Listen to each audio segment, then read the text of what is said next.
तो प्यारे बच्चों, एक बार फिर से हम हाजिर हुए हैं आप सभी के लिए लेकर विज्ञान के 25 महत्वपूर्ण प्रश्न।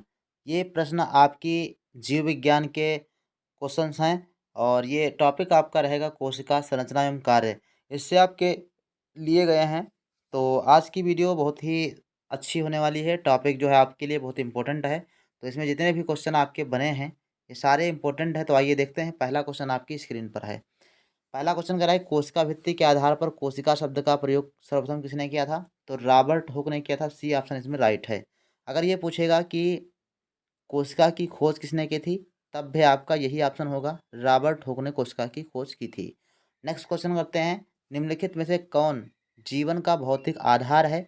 इसमें बच्चों आपका राइट आंसर हो जाएगा प्रोटोप्लाज्म। प्रोटोप्लाज्म जो होता है वो जीवन का आधार है और ये अंग्रेजी शब्द है प्रोटोप्लाज्म। अगर हिंदी की बात करें तो इसको जीव द्रव्य कहते हैं। क्या कहते हैं? जीव द्रव्य। ठीक, तो इसमें आपका डी ऑप्शन राइट हो जाएगा बच्चों। और केंद्रक यहाँ पर देखो लिखा है और केंद्रक की खोज आपको याद कर रख लेना है। केंद्रक की खोज रॉबर्ट ब्राउन ने की थी।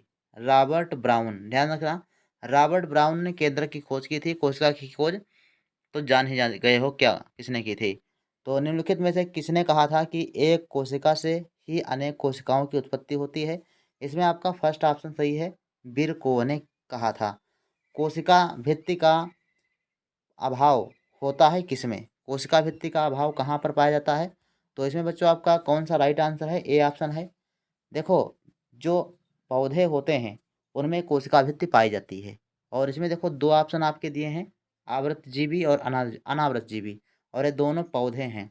तो पौधों में कोशिका भित्ति होती है लेकिन जंतुओं में कोशिका भित्ति नहीं होती। तो जंतु जो कोशिका होती है उसमें कोशिका भित्ति नहीं होती है।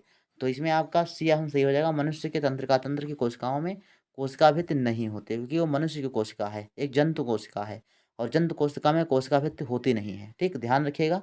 इसमें आपका सी ऑप्शन सही हो जाएगा। नेक्स्ट क्वेश्चन की बात करते हैं। तुलनात्मक रूप से तुलनात्मक रूप से बड़े आकार की धमनियाँ पाई जाती हैं। तो ये बच्चों है पादप कोशिका में। ठीक है, और इसके बाद है कोशिकाएं एक आवश्यक जीवित पदार्थ से बनी होती हैं जिसे कहा जाता है। कोशिकाएं एक आवश्यक जीवित पदार्थ से बनी होती हैं जिसे कहा जाता है कोशिका द्रव्य। बी ऑप्शन आपका राइट हो जाएगा इसमें। नेक्स्ट क्वेश्चन की बात करते हैं। 7 नंबर क्वेश्चन दिया गया है, प्लाज्मोडेस्माटा का कार्य क्या है? ये बच्चों आपका राइट आंसर हो जाएगा।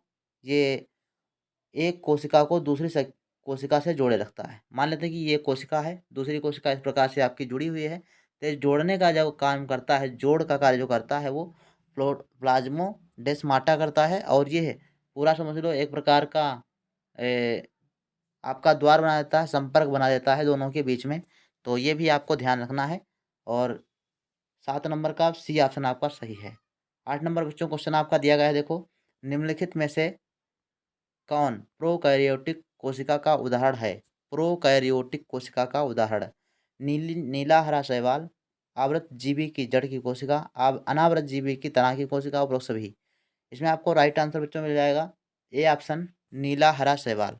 नेक्स्ट क्वेश्चन की बात करते हैं। 9 नंबर क्वेश्चन दिया गया है कि पादप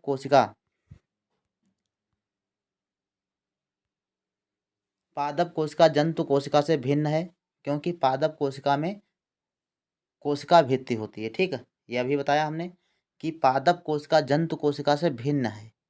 क्यों भिन्न है? क्योंकि पादप कोशिका में कोशिका भित्ति पाई जाती है जो कि जंतु कोशिका में नहीं पाई जाती।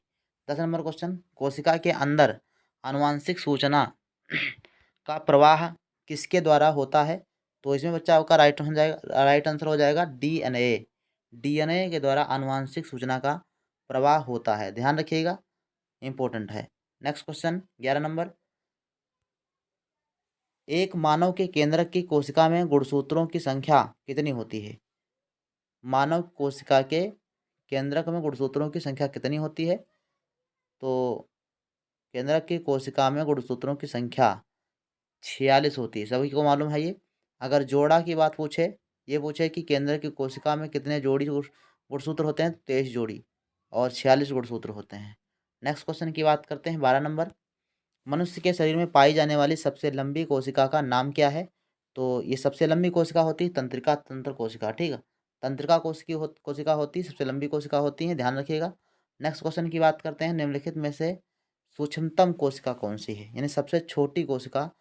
ये है आपका क्लोस्ट्रीडियम, जीवाणु, हरित शैवाल की कोशिका, प्लाज्मो माइकोप्लाज्मा, शुतुरमुर्ग का अंडा। तो सबसे छोटी कोशिका की बात करेगा तो माइकोप्लाज्मा हो जाता है, सी ऑप्शन। और सबसे बड़ी कोशिका की बात करेगा तो शुतुरमुर्ग हो जाता है, डी ऑप्शन। ठीक है, तो सबसे छोटी बच्चों माइकोप्लाज्मा है, ये खून में पाई जाती है, रक्त में पाई जाती है। और शुतुरमुर्ग का अंडा सबसे बड़ी कोशिका होती है। 14 नंबर क्वेश्चन जो दिया गया है, निम्नलिखित में से कौन एक कोशिकीय जीव है, जीवाणु, अमीबा, पैरामीशियम, उपरोक्त सभी।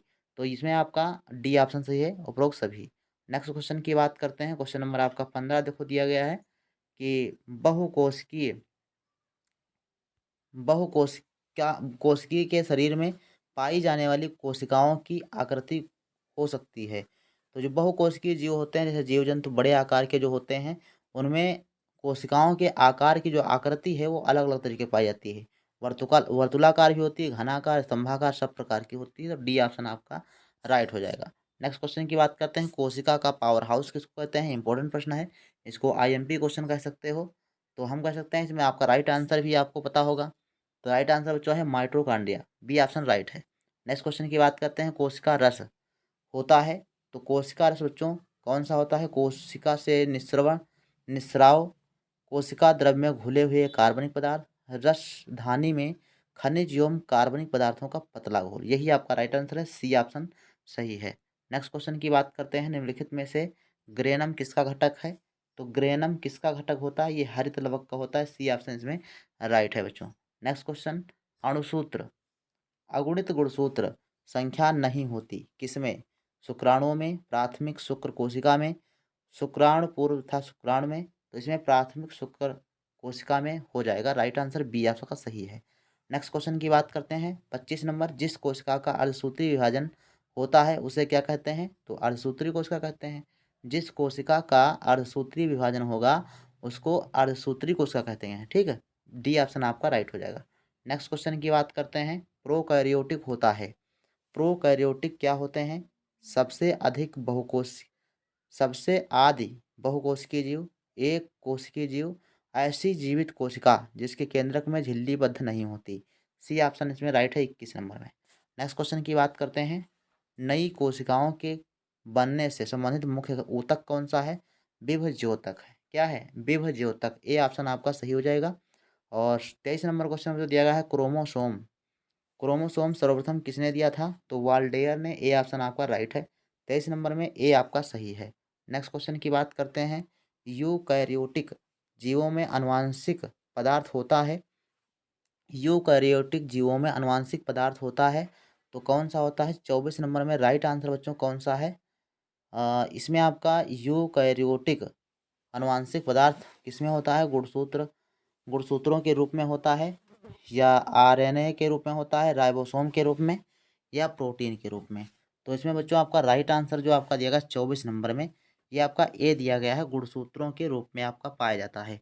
इसके बाद है 25 नंबर क्वेश्चन, निम्नलिखित में से कौन कौन से कोशिकांग पादप कोशिकाओं में पाई जाती हैं। तो पादप कोशिका में कौन कौन से अंग होते हैं, तो इसमें बच्चों सभी अंग होते हैं, कोशिका भित्ति भी जो होती है, कोशिका झिल्ली भी होती है, धानियाँ भी होती हैं, और वो सभी हो जाएगा, डी ऑप्शन आपका राइट हो जाएगा।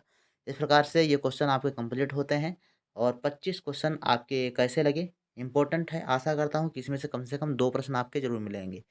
तो फिर नेक्स्ट वीडियो में मिलते हैं, तब तक के लिए धन्यवाद।